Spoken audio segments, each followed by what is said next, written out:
a rare achievement only attained by the legendary champions of our sport. A year-long journey played at 65 tournaments across 31 countries, against an army of supremely talented and uncompromising opponents. A brutal test of athleticism, technique, physical endurance and mental strength.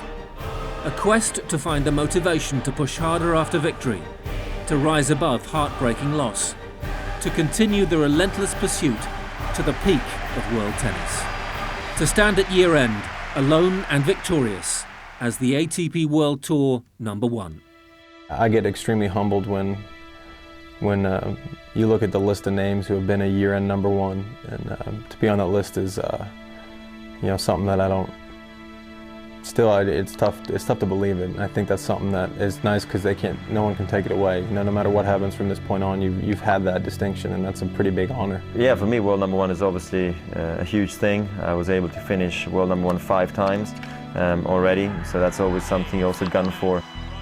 When I was 23, I finally figured it out, what I needed to do to be #1 and stay there. You got to be willing to sacrifice. You got to be willing to be uncomfortable. You got to be willing to deal with, I was the man to beat every week, and it was about being #1.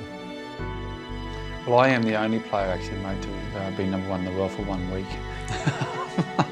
The title that no one else probably will take off me and no one else can beat. They can equal me, but they can't beat me. First time I got to #1 was in my home country in Sydney, Australia, at the Masters Cup down there. So yeah, I meant an awful lot. Obviously, it's always your dream to get to #1 as any young tennis player growing up, and to be able to do it in my home country was an amazing achievement.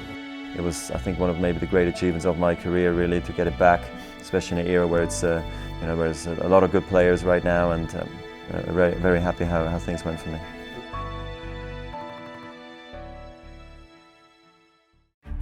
"2013 marks 40 years of the Emirates ATP Rankings, which first began in 1973.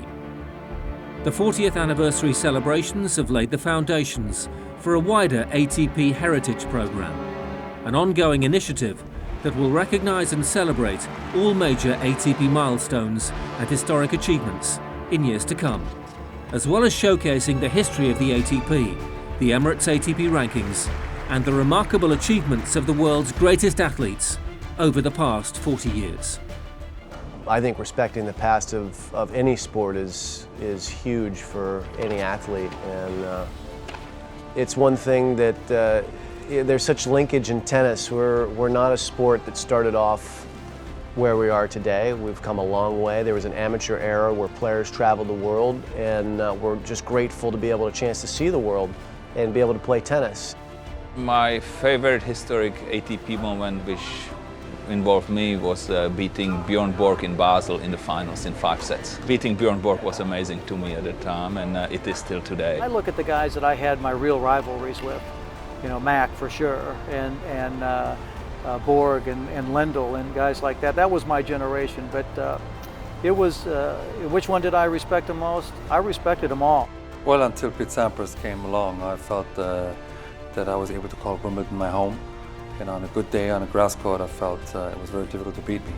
Then all of a sudden, this American comes along with the big serve and the perfect grass court game, and the volleys and the mental toughness. And all of a sudden, I felt that when he was playing his best, and I was playing my best, he's actually better than me.